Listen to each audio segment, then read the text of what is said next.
morning. If you'd head back to your seats.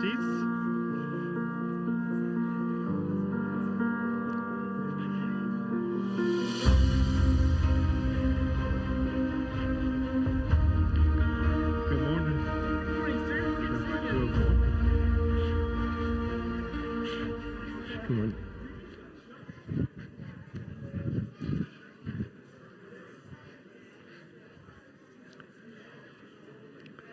All right. Isn't it good to be in the house of the Lord this morning, worshiping together? I actually don't have any pictures to show you this morning, so we're just going to head right in. I do, Tim wanted to make sure that I shared just how thankful that we are as a church, that of all those who invested in the 4th of July event. Just was a great event, I heard. I actually wasn't there. But just thank you for all the effort that you put into that. Just a great way to bless the community. This morning we're back in our sermon series called 10 Words, focusing on the 10 Commandments and what God may be wanting to tell us today through those words. What's been interesting to me, actually, has been that God has told us as much about himself as he has talking about his own expectations of us. We kind of think that it's all about him telling us what we ought to be doing, and we see all this information about himself being shared. If you've missed any of the previous 3 sermons, I really would encourage you to go back and check out the YouTube or Spotify if you're more into the podcast type of thing. This really has been some rich stuff. We've seen God describe himself. I mean, we get descriptions of God in the Bible, but when he describes himself, I think it adds extra meaning, right? He describes himself as the one who saves, as the one who redeems, the one who is faithful, the one who is good and full of grace, who sees us, his people, as a treasure. Think about that. Who wants to have a relationship with us. He's not only here with us now, but has always been with us. He's always been with us along the way. Isn't this a God worth worshiping? Isn't this a God worth even giving our lives to follow? Last time we got into the 3rd commandment, and if you remember, the 3rd commandment is not misusing his name, which, yes, it is talking about cursing to some degree, but there is a whole lot more there, right? If you were there listening to that one, we looked at this, I can't say the word specific, but the specific name that God didn't want us to misunderstand about him, right? He didn't want us to misrepresent his name, a name that he specifically wanted us to know him by, right? You remember the name? You guys remember? Yahweh. Very good. And Bible translators actually make sure that we know that this is the Hebrew name that they're talking about in the Bible when we're reading it, when they put it in all capital letters, right? So as you're reading through scriptures, when you see Lord in all capital letters, you know that that was Yahweh.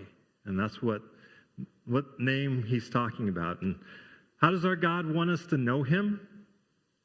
What does the name Yahweh signify? That's one thing that we were talking about last time. Again, he tells us over and over and over again in Scripture. I think sometimes when we take a name, we want to go find a dictionary and look and see, well, yeah, Yahweh, according to this scholar, means this or that, right? But God actually describes it for us in Scripture. One particular place is in Exodus 34, when the 10 Commandments are actually being reformed a second time, right? If you know the story. Well, verse 4 says, "So Moses chiseled out 2 stone tablets like the first ones, and he went up Mount Sinai early in the morning, as the Lord had commanded him to do, and he carried the 2 stone tablets in his hands. Then the Lord came down in the cloud, and he stood there with him and proclaimed his name." Yahweh, right? The Lord. You see the all caps there? "And he passed in front of Moses, proclaiming, the Lord, Yahweh, Yahweh." Who is Yahweh? He is compassionate and gracious God, slow to anger, abounding in love and faithfulness, maintaining love to thousands, forgiving wickedness, rebellion, sin. Do you see the description that God wants us to to see him as. I mean, isn't that the most amazing description? In fact, if you start looking at God's conversations with his people from here on out in Scripture, he almost always starts with this, I am Yahweh your God. I'm Yahweh your God. And then he tells them something, right? He's wanting to remind them who he is. Now, just a side note on this, I don't really give you the name Yahweh so that you will then call him Yahweh from here on out. Just want to encourage you not to hyper-focus on the actual name. I think we sometimes get too wrapped up in that. The important part in this discussion is really the description of himself that God gives us, right? What he's providing us. The truth is that God didn't, or Jesus didn't even call God the Father Yahweh. That's not the important part, right? What is God saying here? I am the one who knows you. I'm the one who's always there. I'm the one that saves you, who desires a relationship with you. That is the God that he's describing about himself, right? So this version of God, this description of God that he's providing here, and believe me, there's all sorts of different versions of God, right? At least descriptions of God. We have some pretty crazy ideas about God, but this particular description of God, is this the way we present him to the world? Think about it. Is this the way we represent him to the world? Or do we misuse his name? Do we make him into something else? Do we provide a different description of God? I mean, this really is a big part of what the third commandment is all about, right? And let's not lose focus of the big picture here either. This view of God, Yahweh, is also a big part of what the Ten Commandments is all about. In context, these 10 rules are not just a list of rules. This is a covenant. This is a defining of the relationship between God and us and God, right? God and his people. If God is going to be our God, our Yahweh, the one who saves, the one who is good, all those things, if God's going to be that for us, our compassionate and gracious and slow to anger and abounding in love and faithful God, then we have a responsibility in this as well, to live into this. What does that look like? What does it look like to represent his name when it means that? To not misuse his name as God's people. I mean, we do carry his name, right? As God's people. His name's on our jersey, right? Specifically Yahweh's people. That's what this list is all about. God is the creator. God is the designer. He knows how he intended us to live, not just so we might survive, but actually thrive, right?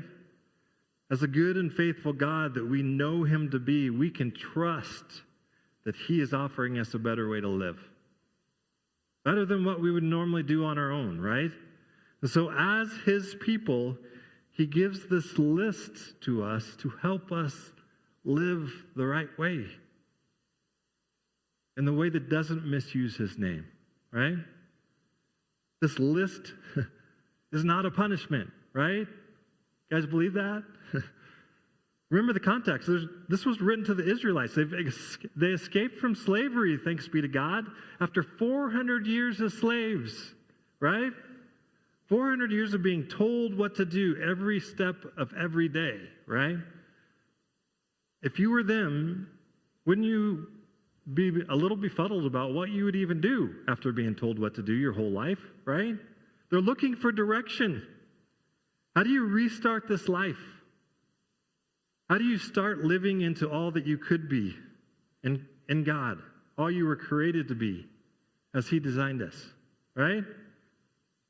This list, it's a blessing. It's a blessing of God, and there's no better proof of that than the commandment that we're going to look at this morning, the fourth commandment, right? The commandment I truly believe is a little bit misunderstood. This week's commandment deals with what is probably safe to say is something that we all struggle with. Intentional rest. You know what we're talking about, right? Intentional rest. And you know what? God knows that we struggle with this. doesn't he? In sheer volume of words, this command is way longer than all the other 9. In fact, it's almost a third, if you count the words, it adds up to almost a third of the whole 10 Commandments. Why is this command so long? Well, the truth is that the commandment itself is not all that long. God actually decided to include some commentary along with the command of why this commandment is so important, right? And it's worth pointing out that he does this for none of the other 10 commandments. He only does it for this commandment, right? The Sabbath is the only commandment with an explanation of why. And of course, I have to ask the question, why?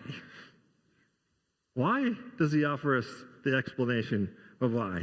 Why would we need that?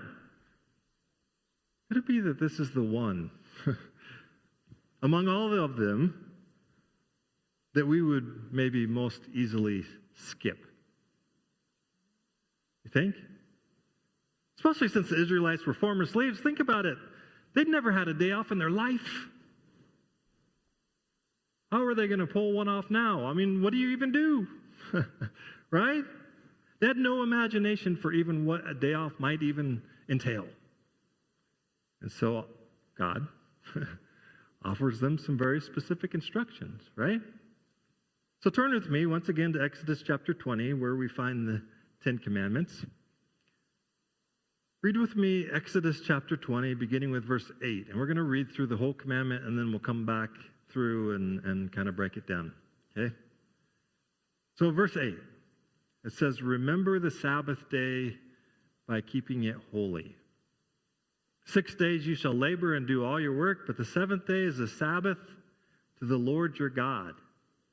On it you shall not do any work, neither you, nor your son or daughter, nor your male or female servant, nor your animals, nor any foreigner residing in your towns. For in 6 days the Lord made the heavens and the earth, the sea, and all of them that is in them, but he rested on the 7th day. Therefore the Lord blessed the Sabbath day and made it holy." So back to verse 8. "Remember the Sabbath day by keeping it holy." That's the command, right? Starts with a pretty interesting word, I think. Remember. Remember is actually the command. Remember. And what are we remembering? We're remembering the Sabbath day. What is the Sabbath day? Well, the word Sabbath actually comes to us from the Hebrew word Shabbat, which literally means to stop, to cease, and desist, to rest from labor. So literally, remember, be mindful of the stop day, right? Of the stop day. And since the word Sabbath is capitalized in the Sabbath day, right, it's actually talking about a particular work stoppage moment in history, right? We see that actually in verse 11. "For in 6 days the Lord made the heavens and the earth, the sea, all that is in them, but he rested on the 7th day. Therefore the Lord blessed the Sabbath day and made it holy." So what is being referred to here? Well, we're actually looking at the creation story, right? So look with me to Genesis chapter 2, verse 2. It says, "By the 7th day, God had finished the work that he'd been doing. So on the 7th day, he rested from all his work. Then God blessed the 7th day and made it holy, because on it he rested from all the work of creating that he had done." We've heard that before, haven't we? We know something about the Sabbath, but how much do we really know about the Sabbath? Well, I just want to point out a few important things that this passage tells us, at least I think they're important, that God himself did.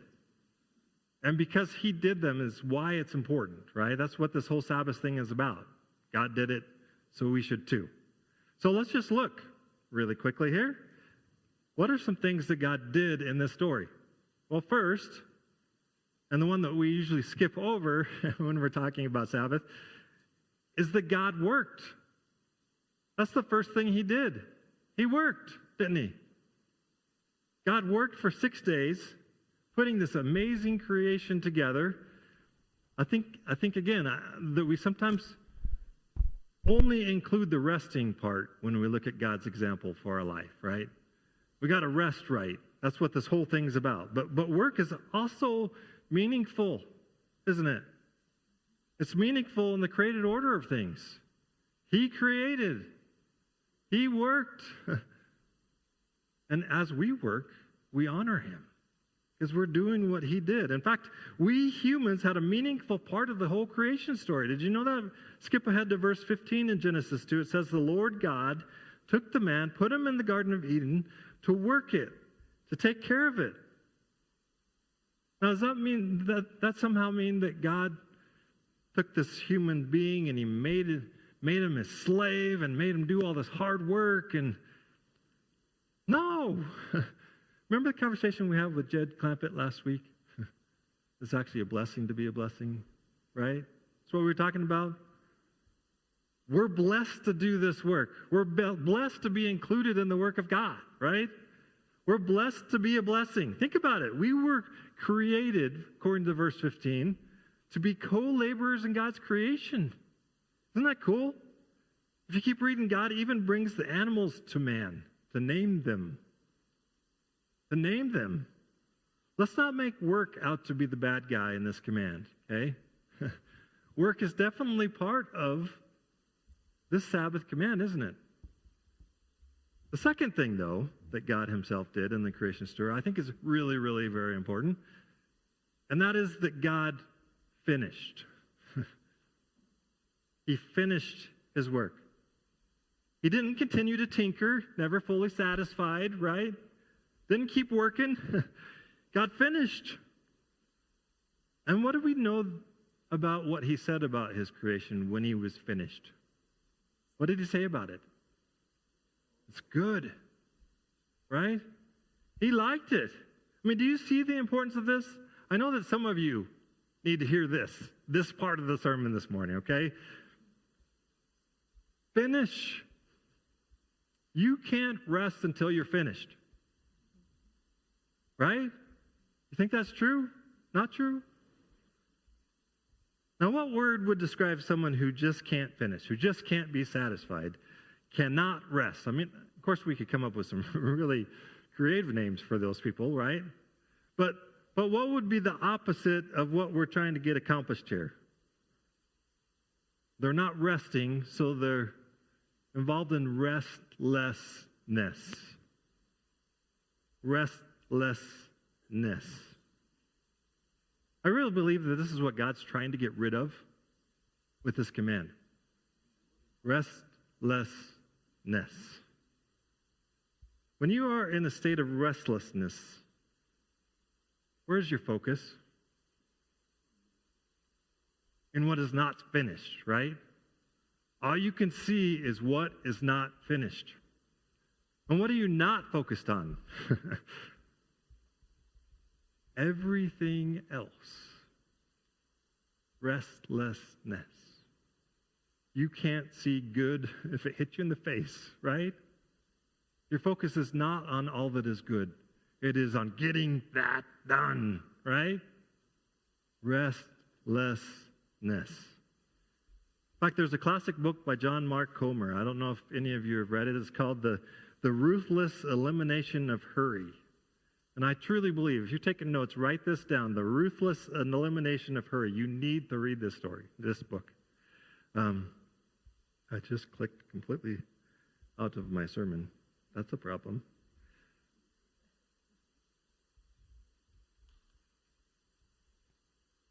How did I do that? That was impressive. All right, back to the book. You need to read the book. All people should read the book, but especially Christians. He offers some symptoms of what he calls hurry sickness. Hurry sickness, in which restlessness is actually one of those symptoms. Symptom, again, is not the actual disease. It's just a sign that you have that disease, right?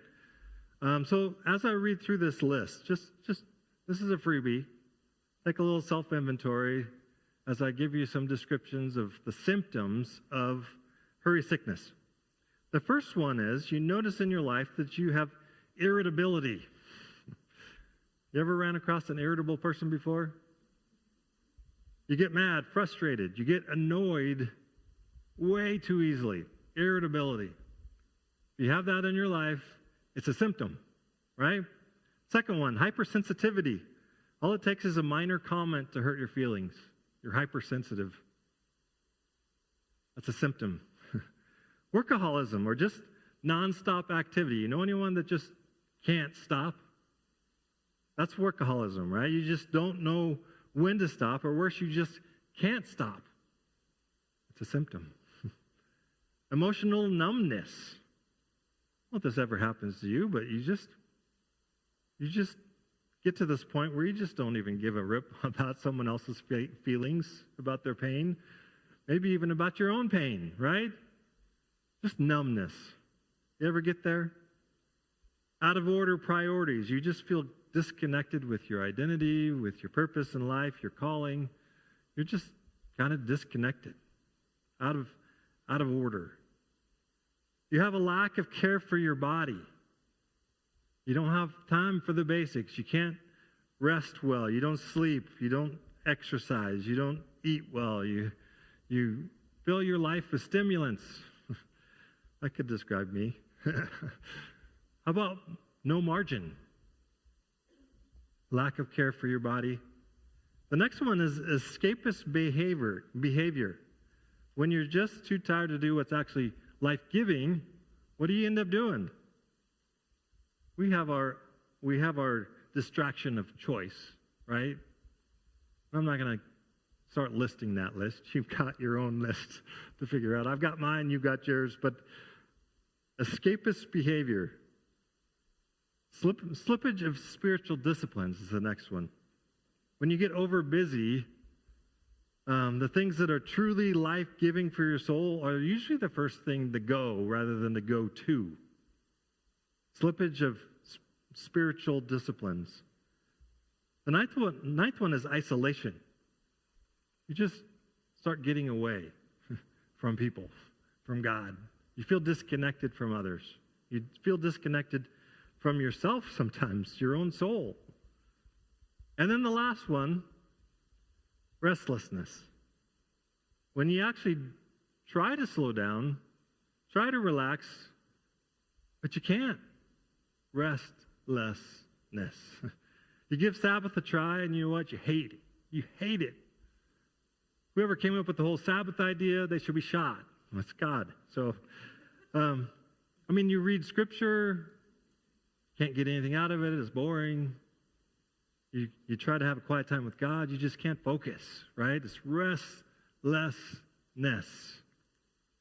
That's a pretty good list of symptoms for someone who has a few things not going their way, right? Good list of indicators that you have some things out of order, that you're stuck in some bad patterns, maybe more than one or two or three or four. And what is our normal approach to get ourselves out of these kind of conundrums? Well, of course, it's to work harder, right? All I got to do is put in a few more hours to get these things done, and then I can rest. Isn't that a great idea? Just work more. We think we can get more done working more hours.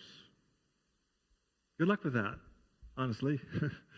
I've tried it lots and lots of times. I'm speaking from experience this morning.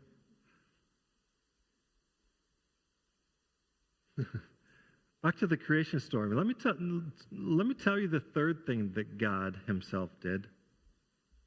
On the seventh day, God rested from his work. God rested from his work. Do you see it? God rested.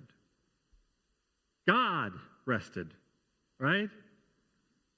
Oh, I know the whole Sabbath idea, but I have a really tough job. And there's no way I can have that much rest. I just can't do it. I just have too much to do. God rested. What do you think about his job? God rested. Now, did God rest because he was weak? Is rest a sign that he isn't tough enough?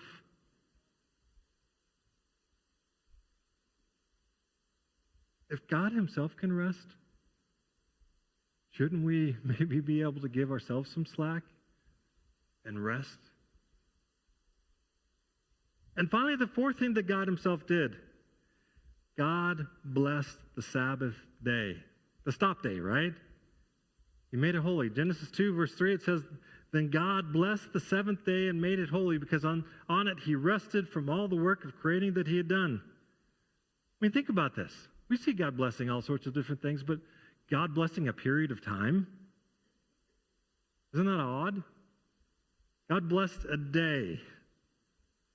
Literal translation of holy, making it holy, is setting it apart from the other days, making it special, making it different from the other days. The stop day was to be different from all the other days. Now, when you think about it, there are some natural rhythms, repeating schedules that are just built into the very fabric of creation. Think about it. We eat every 3 to 4 hours, which means we probably go to the bathroom every 3 or 4 hours or so, right? We sleep. We got to sleep. Can't go more than 24 hours or you're going to be damaging yourself. There's certain things that are just built into the very fabric of creation. There are seasons that are right to plant crops. There are seasons that are right to harvest crops. I mean, there's just natural rhythms that if you interrupt them, what happens? Not positive things, right? Things just don't go as well. God created one more rhythm that our world, that our bodies need to function. He put it right into the natural order of things. Based on himself. Based on his work in creation. This thing we call, you know what we call it? We call it the week. It's called the week. God designed the week for us. Within this week, God designed us to work 6 of them, right? 6 of them. There's nothing wrong with work, right? But he also knows how we can become hyper-focused with work. That it can dominate our lives. We can even put our trust in work and the things that work does for us. It provides for us riches and things, and we start putting our hopes in those types of things, right? There are things that are helpful to get away from work, to discover and think about.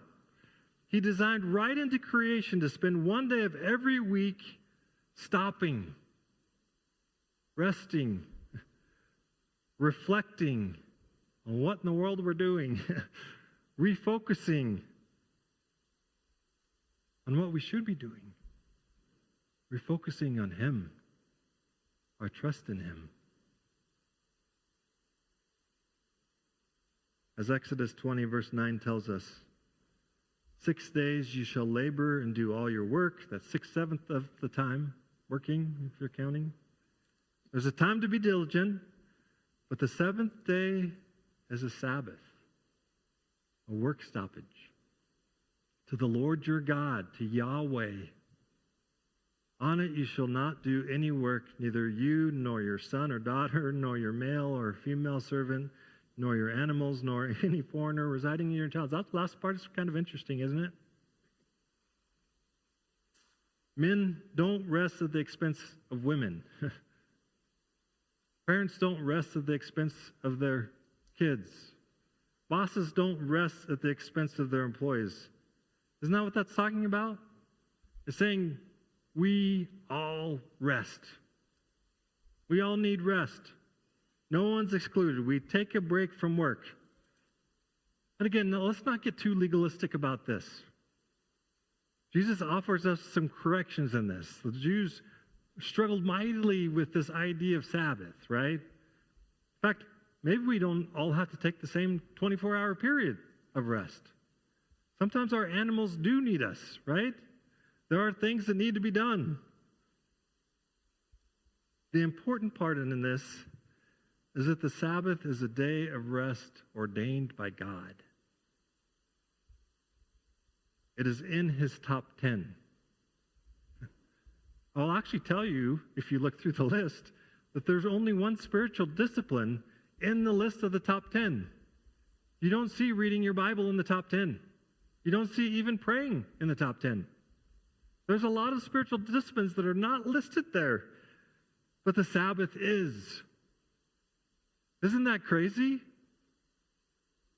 In fact, I truly believe that the Sabbath is because all those other things, that's when they happen, right?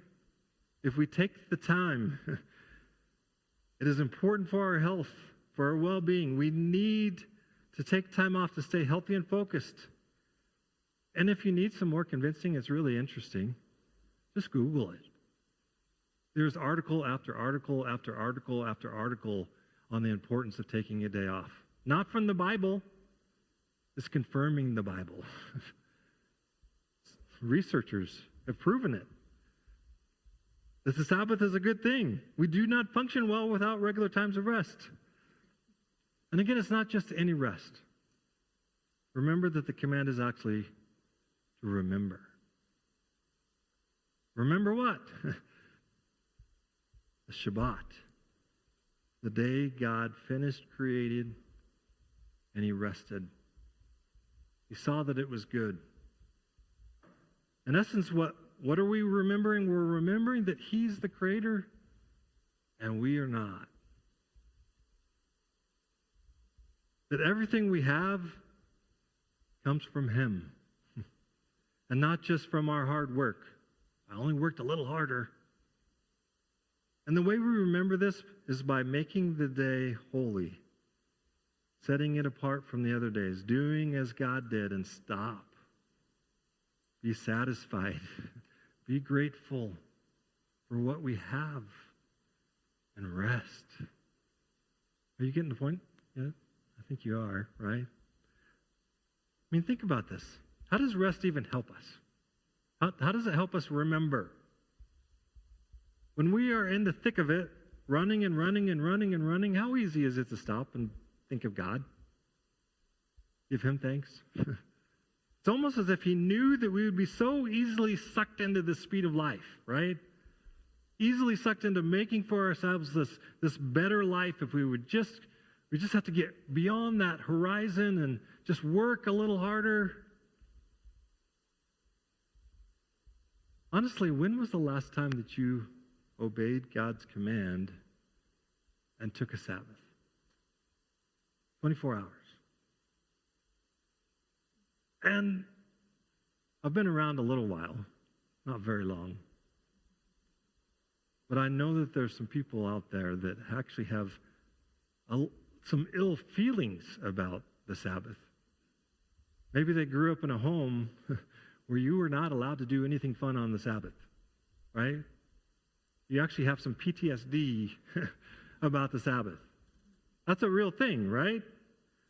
For whatever reason, we tried to make rest and recharging and focusing on God something that wasn't fun or relaxing. How did we do that? And so when I have conversations with people about Sabbath, sometimes there's this pushback, and they sometimes say, well, Jesus fulfilled the law. We don't have to do that anymore. What do you think I'm talking about? I'm talking about a day off. How hard is this, right? We don't have to take a day off anymore? Is that what you're arguing for? You talk about it as like it's some kind of punishment, the Sabbath. And I would actually argue that Jesus did practice the Sabbath. And he practiced it really well, the way it was meant to be, not in a legalistic way, but actually in a fulfilling way. A way that actually helps him fulfill the great commandment, fulfilling his love for God the Father, but also his love for humanity. You saw what he did on the Sabbath, right? Healing, taking care of people, taking a day not to work, but to make sure his life was focused on the right things. That our spiritual and even physical lives are in balance? How about even our important relationships, marriages? Aren't those important enough to tend to when we've gone out of this realm of work where we tend to neglect everything else? Isn't that a time that we really need to be investing in each other and getting caught up? I mean, we don't need to be Sabbath Nazis. Do you know that? The Jews have tried it. Hasn't worked out for them. Don't forget that this command of God is not there to harm you.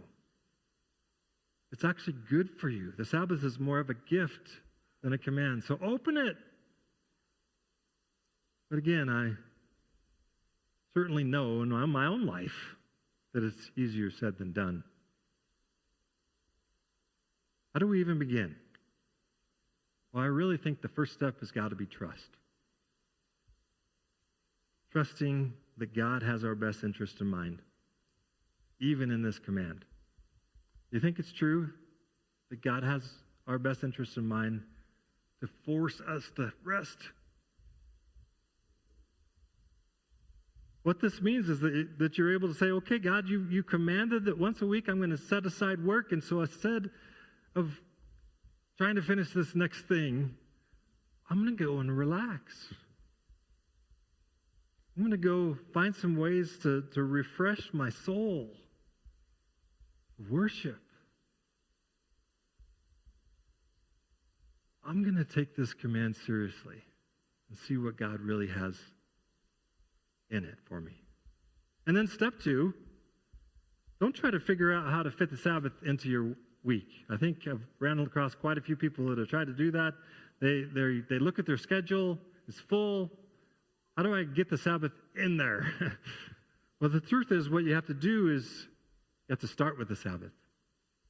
Start your week with the idea of rest. Just put it in there. And then plan everything else around it. And you know what will happen? You know what Sabbath does for us if we will let it? It brings everything back to balance in our lives. It forces us to make God a priority. It forces us to make really good relationships that we have a priority. It forces us to make rest a priority. Think about it this way. The Sabbath gives us a finish line for the week. You know, if you're a runner, you don't just run to run. Right? Is there anyone out there that just runs to run? I'm going to make fun of you right now. What good is running to just to run? You always have to have a finish line, right? Otherwise, you're just crazy. I didn't even hear an amen to that. There's a bigger goal, right? The finish line. You're trying to get to the end of it. And I see you, Doug, over there. And you do have a goal still, right? To be healthy and to enjoy your time running. I'm sure of that. There's a bigger goal, the finish line. And yes, we want to run that race the best we can, right? But we also want to finish. We got to be done. The finish line gives you a deadline in which everything for the weekly race will be finished, one way or the other. And when you cross that finish line, the race is over. Don't keep trying to run it, right? You can celebrate a race well done. You can even think about how you might improve that race. But the race is over. You can't keep running it, right? The week is over. Get some rest. Replenish. Repair. You were designed for a 6-day spurt and then a rest, right? That's what we're talking about. During the race, you were extra focused on the race. That's what we do. If you're trying to win that race, you got to stay super focused. You're going to get this thing done. And now that you're outside of that race, you got to spend some time fixing yourself from the damage that you caused while you were super focused on the work, right? That's what we're talking about. So step 3 in implementing a Sabbath, don't be so hard on yourself. Yes, the Sabbath should be taken seriously. Yes, budget and plan your time to make Sabbath a reality. But no, don't make the Sabbath another work project, right? You just killed it. You are missing the point. Have you ever noticed that God doesn't define what work is and isn't when he's giving us this command? And this just killed the Jews. It killed them. What did they do from that point to today? They're arguing about what's work and what's not work, right? That's all they do. And they've completely missed the point, right? It's not about work or not work. It's about resting. Make a plan, then make sure that you rest and worship. Period.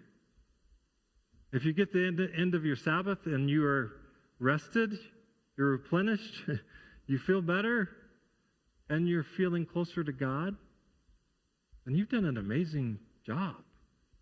You have achieved the goal, right? If you didn't make it there, you get another chance in 7 days. Make a few adjustments. Figure it out. And in so doing, you are remembering the Sabbath. You are making it holy. You are separating it from the rest of the week. You are resting in Him. Trusting in Him. That, you know what? When I come back from the Sabbath, the world isn't going to be blown up because I took a rest. Do we know that to be true? That God can handle it? He can. Exodus 20, verse 8. One more time. Remember the Sabbath day by keeping it holy. Are you ready to give it a try? I'm not looking at too many hopeful faces there. One last thing to think about. And I do have a finish line for this, by the way. You guys are probably wondering about that. Will you just finish? One last thing. And I really should have probably put this into a series because there's so much to talk about with this. So one last thing, one more time. Ultimately, the Sabbath encourages us to cast our mind on the one who truly worked on our behalf, right? Doing all the work necessarily to make us acceptable to God. And with that work being done, we can truly rest, right? All the best work is already done, and this should encourage us that it's okay to rest. And in so doing, we cast our minds forward to this great Sabbath day that we're going to enjoy together, right? In the world to come, when we will rest, we will worship in the presence of God. When we obey God's command to obey the Sabbath, we find that we have time to truly enjoy the work of Christ that is being done in us. And we have a chance to look forward to the life to come. Amen? Would you pray with me? Lord God, I am so thankful for who you are to us. So thankful that there's a description in Scripture of who you want to be to us. That you want a relationship with us. That you see us as a treasured part of your life. Treasured people. And you want us to be an example of what you truly desire for all people to be. Thank you for that responsibility, Lord. Thank you for that, including us in your work of blessing others. But ultimately, Lord, thank you for being our Savior, our Redeemer, our Helper, our friend, our Lord, our King. It is in you that we hope and trust. Lord, we know that work is a natural part of the order of things. And yet we tend to lose sight of your intentions for the week. 6 days of work and then a day of rest. That is something that we struggle with. We trust, though, that your plans for us and rest are good for us, are helpful for us. We trust you with that. We trust that you are good and faithful, and that the Sabbath even might help us to keep balance and focus on what's important and improve the relationships that we have with one another, loving our neighbor. Lord, would you just help us? We need your help in this. Would you help us to keep balance in our lives? Would you help us to keep focus on what is important? You, one another. Lord, would you help us? And we will give you all the praise, all the gratitude, Lord, if you will help us in this. Give us your discipline. Give us your strength. Help us to live into a life of rest in you. In Jesus' wonderful name, amen. You stand with me as we close. Our benediction passage is from Matthew chapter 11, where Jesus said, "Come to me, all you who are weary and burdened, and I will give you rest. Take my yoke upon you and learn from me, for I am gentle and humble in heart, and you will find rest for your souls. For my yoke is easy and my burden is light."